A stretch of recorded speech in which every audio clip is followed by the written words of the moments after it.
The world wasn't prepared.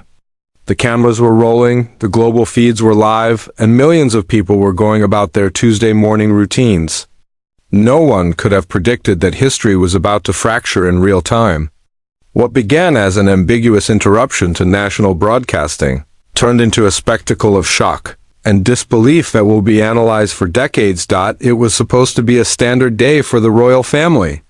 But at exactly 11 a.m., screens went black, replaced by the royal crest and a somber news anchor.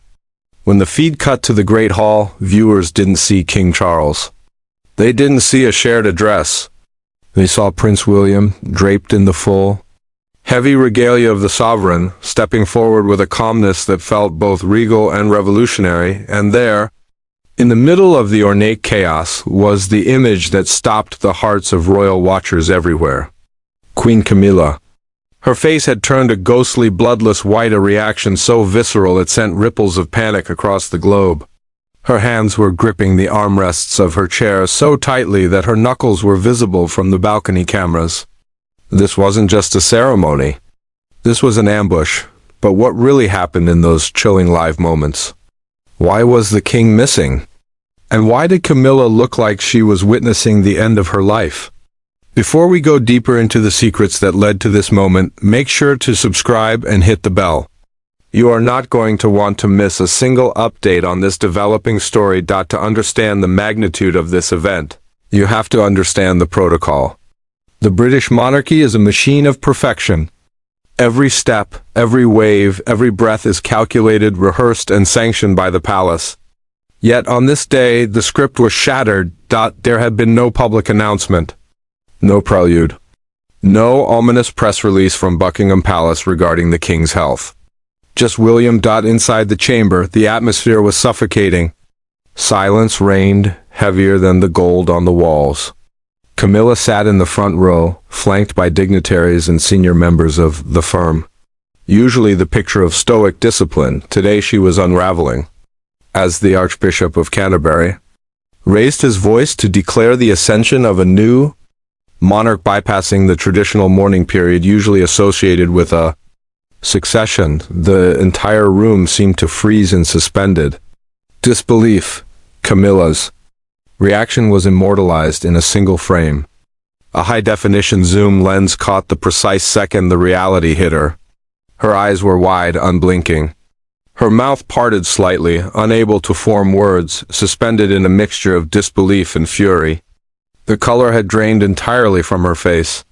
It was the face of a woman who had spent decades climbing a mountain, only to be pushed off the summit just as she reached the peak. The royal guests exchanged hurried, terrified glances.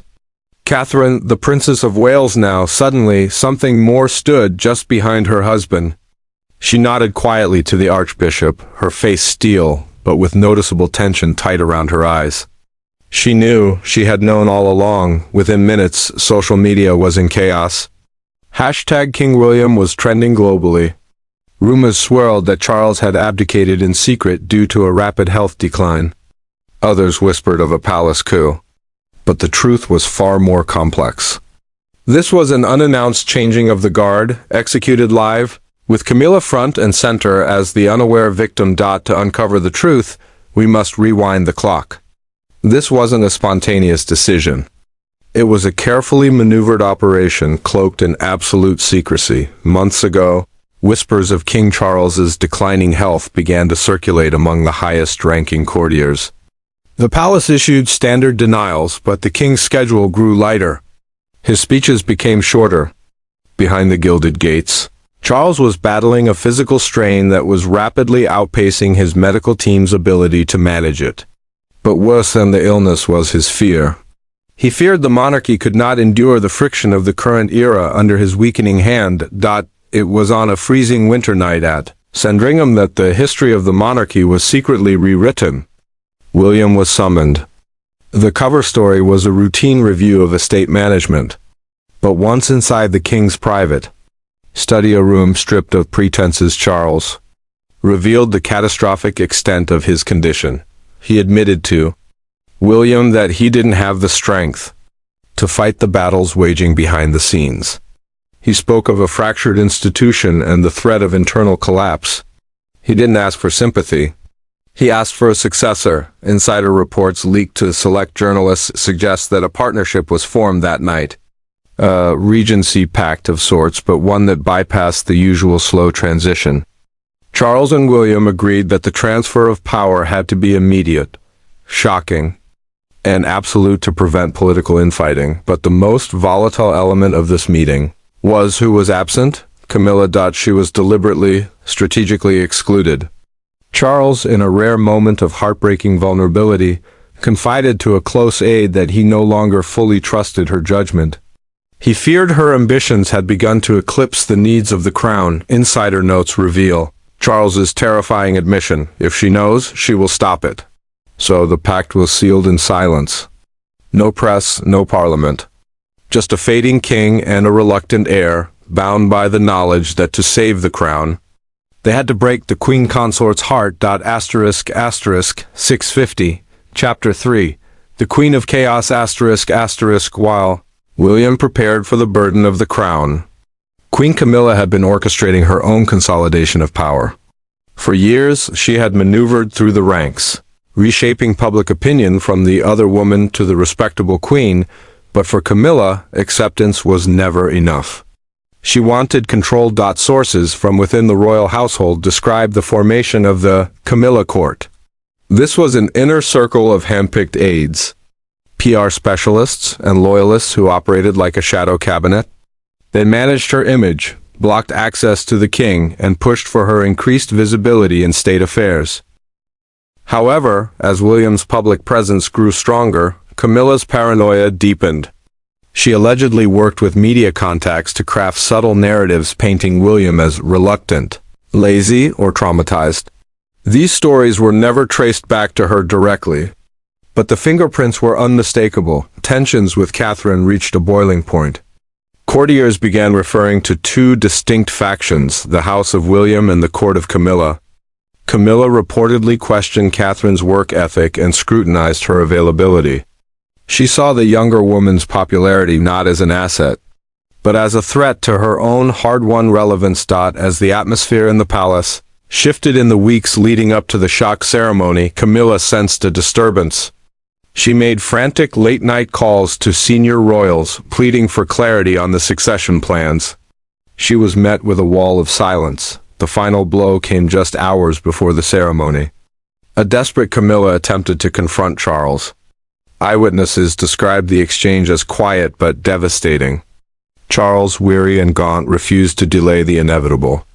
Camilla, once the center of his universe, was now on the outside, watching the machinery of the monarchy turn against her. On the eve of the ceremony, King Charles recorded a private broadcast.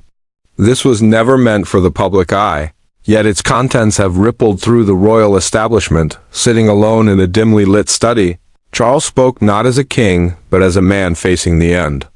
He admitted to concealing his condition for over a year. He spoke of a rare, aggressive diagnosis that made long-term leadership impossible.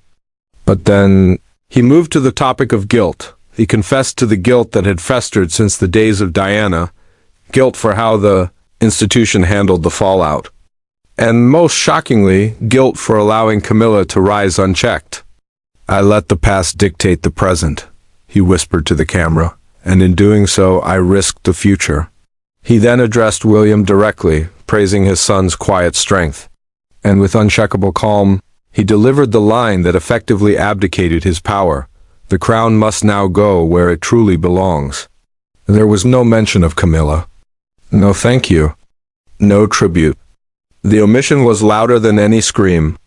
When the tape was leaked to palace insiders the next morning, Camilla was reportedly devastated.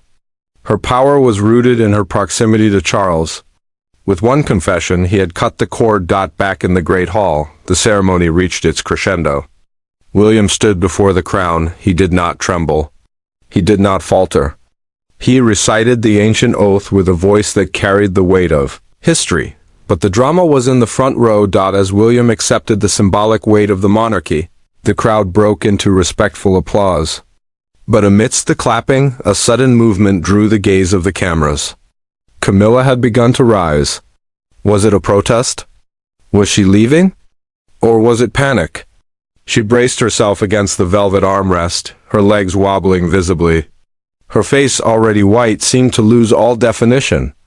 She whispered something to her aide. Lip readers later claimed she said, "This wasn't the plan," and then she collapsed. She didn't hit the floor, but she slumped back into her seat, her body going limp as if her strings had been cut. It was a physical manifestation of her loss of power. The headlines wrote themselves immediately. Queen Camilla collapses on live TV. The Crown claims a casualty. William, standing at the podium, locked eyes with Catherine. There was no triumph in his gaze, only a grim resolve. They knew the war wasn't over. It had just changed battlefields. Camilla didn't go quietly into the night.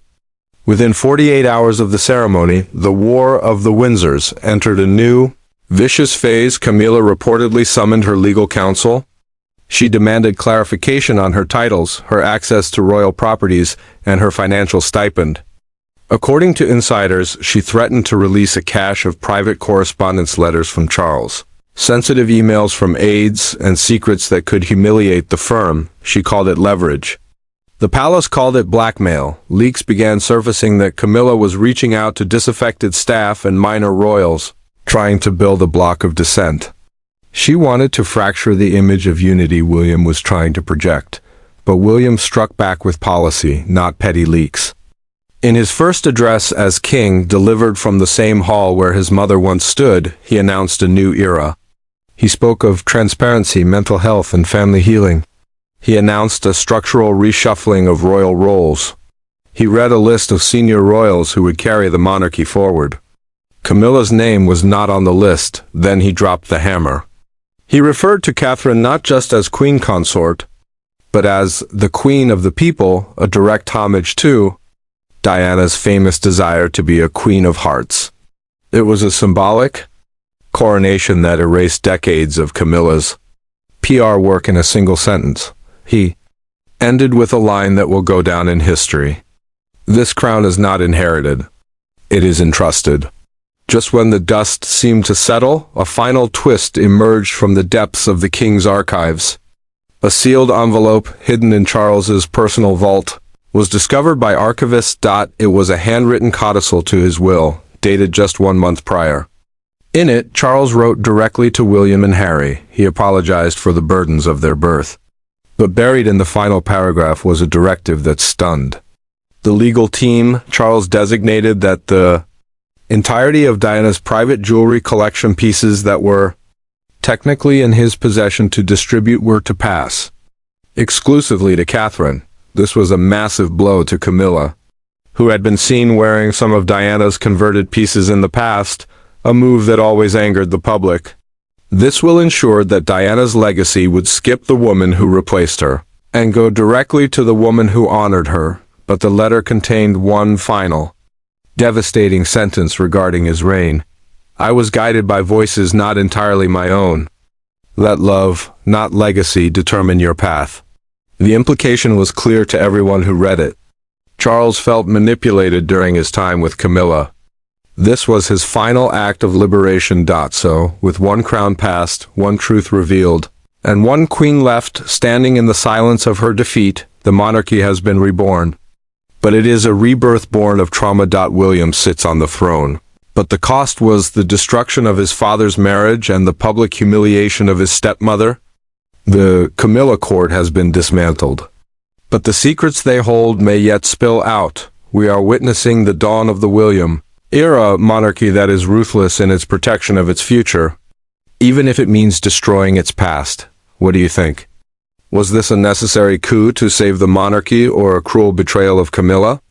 Let us know in the comments below. And remember, the story isn't over yet. Subscribe for the next update. *******.